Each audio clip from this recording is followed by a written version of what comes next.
Hello again, and welcome back to another of the Spink Medal Department podcasts. I hope everybody's wintered well, and once again, as you can see, I'm surrounded by some fabulous things. As I'm sure you'll all know and you'll have seen from our advertising, this year we are marking the 100th anniversary of the foundation of the Royal Air Force with a special section in our sale, two items which I have here. But I must bring to your attention a public exhibition which is going to take place here in the gallery at Spink at 69 Southampton Row from the 17th to the 24th of April, running exactly a week before the sale. And the night before the first day of the sale, we will be having a drinks party here, so invitations will be with you shortly. I'm sure most of you will have received your catalogue by now, and if not, it's up online. And so you'll see it kicks off with a good section of items marking the 100th anniversary of the RAF. And I've got just two here that I think I had to talk about. First World War and Second World War. And so I think we'll begin at the Genesis with the group of four to GPO Ollie. A fantastic combination, just one of a shade over 50 military medals to the Royal Flying Corps for the Great War, in fantastic condition. And Ollie was quite a man. He was a First World War ace with 10 kills, and the group is also accompanied by a fantastic original archive, as with a lot of our lots. I've got his original, his pilot's license here, and you know this is just post-war, and he's even flying a Fokker, so he's getting around a bit. Ollie was one of the pioneering civilian airmen of the sort of Roaring Twenties period, and was one of the founder pilots for Imperial Airways, one of just 16 of their pilots. He was the first airman to notch up 1 million miles, it's reckoned. And his autobiography is entitled 1 Million Miles. So he was one of the great characters of the 20s, and really, you know, instilled that glamour that we all imagine of that period. You know, he was flying people like King Faisal, the Prince of Wales, Douglas Fairbanks, Hollywood stars, were his passengers. Probably the best illustration of this is a race which Ollie undertook in 1928, in which he flew a passenger aircraft with passengers aboard in a race with the Flying Scotsman up to Edinburgh. He won by 15 minutes, so he was quite the star. Ollie's group of four will be lot number 14 in the sale, and carries a pre-sale estimate of £12,000 to £15,000. We haven't seen a Royal Flying Corps MM for some time, so I think the estimate is pretty fair. So I've covered the First World War, and when most of us think of the Second World War, flying, the Battle of Britain comes to mind, and this group really struck a chord with me, and I think it will with a lot of our collectors. This is the exceptionally poignant DFM Spitfire Aces group of four to Pilot Officer Andy Laws, who was a flight sergeant throughout the height of the Battle of Britain.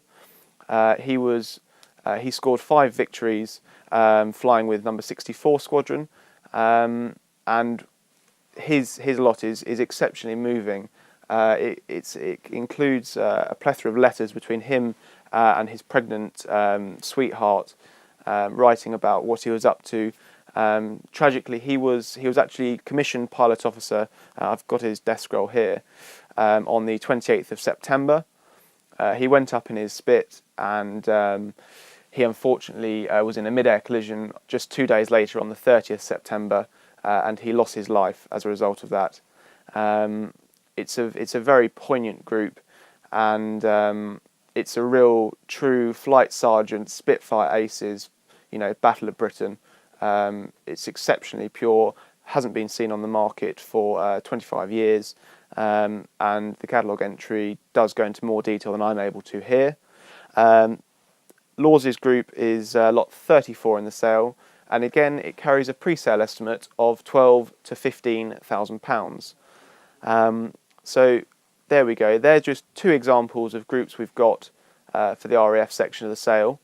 The sale does kick off with the RAF section and encompasses just a shade over 60 lots from memory. We've got a great range of items. We've got officers, we've got the flight sergeants, gunners, and we really do encompass all of those things, which I think shows the spirit of the Royal Air Force and what they've achieved in these 100 years.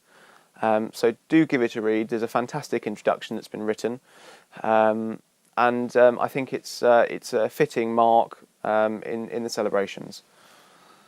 So that's the first section of the sale. We then go on to the single campaigns, the campaign groups and pairs, which are, as usual, very strong. We've got a good smattering of cavalry, some fantastic groups consigned and sold on behalf of families.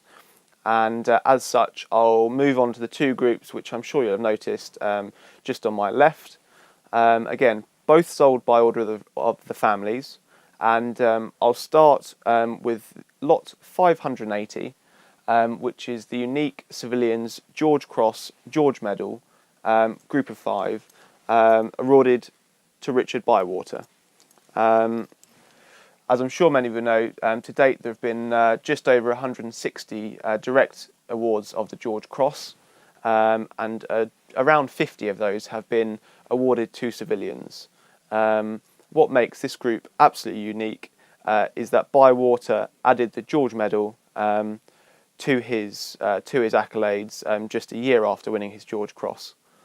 Bywater was a factory development officer for the Ministry of Supply at the munitions store in Kirkby in metropolitan Liverpool, and this lot is sold by order of the recipient's daughter.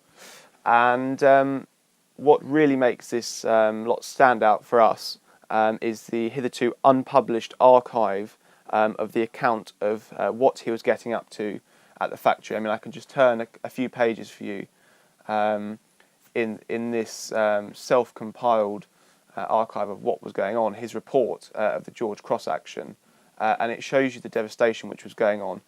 The George Cross was gazetted in September 1944 for actions over a 3-day period at the factory. It's unsurprising that the actual acts of gallantry which he displayed were perhaps not so publicised in his citation in the London Gazette, because at that period the work that was going on at Kirkby was still very much restricted. And so this archive actually gives a great deal more information. Bywater worked effectively for 3 days solid, and the whole time the aim, they were defusing bombs and they were surrounded by incendiaries at this whole period, and the valour he displayed for those 3 days is simply exceptional.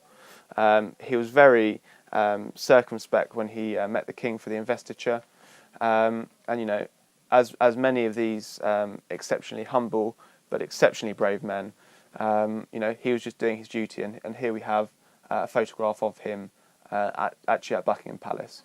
So again, it's a fantastic combination, a unique combination, and he did, that group of 5 is simply exceptional, with the 53, the 77 and the 2002 Coronation Jubilee medals. So lot 580 is the unique civilians George Cross George Medal to Richard Bywater.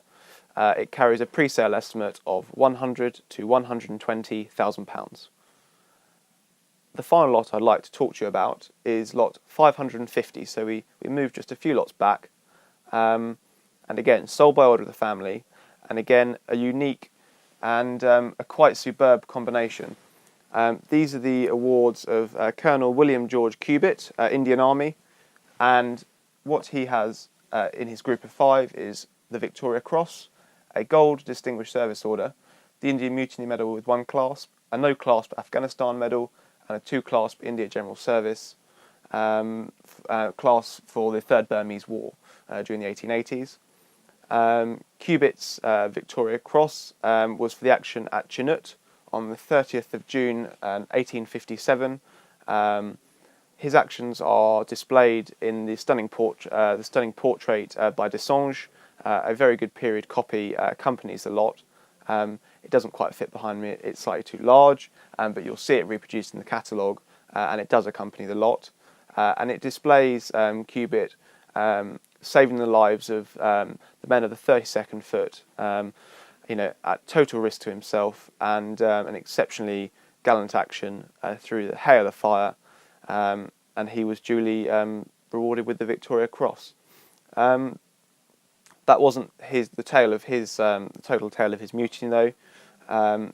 He was severely wounded on the 25th of September, so just a few months after his VC action, as part of the Bailey Guard. So quite an exceptional Indian mutiny. What, in my eyes, makes this group so exceptional is the longevity of his career. He went on to serve during the Afghan War of 1878 to 80. He nearly died of blood poisoning during that campaign, but thankfully he survived to command the 43rd Gurkha Light Infantry during the Third Burmese War, capturing the ruby mines. And for that service during that campaign, he was awarded and made a member of the Distinguished Service Order. This gold issue, one of the very first awarded, makes his group a unique combination. No other recipient of the Victoria Cross also went on to earn the gold DSO. So quite a stunning group, and to consider those two awards are in effect 30 years between one another. Again, we can go into more detail in the catalogue entry.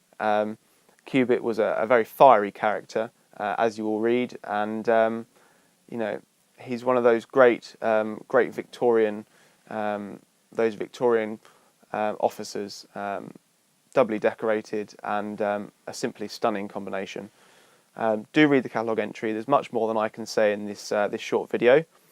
So we've got lot 550, and it carries a pre-sale estimate of £140,000 to £180,000. I look forward to receiving your bids in all the normal ways, whether that be by post, over the internet, by telephone, or even better, in person on the 25th and 26th of April here at Spink. And it's been a pleasure. We've got a shade over 1,000 lots for you, all of them researched and duly photographed in the catalogue. Everything is up online now, and do contact us if you've got any further questions. And please do come and see the RAF exhibition. There are some absolutely stunning groups which have not been seen publicly displayed ever before.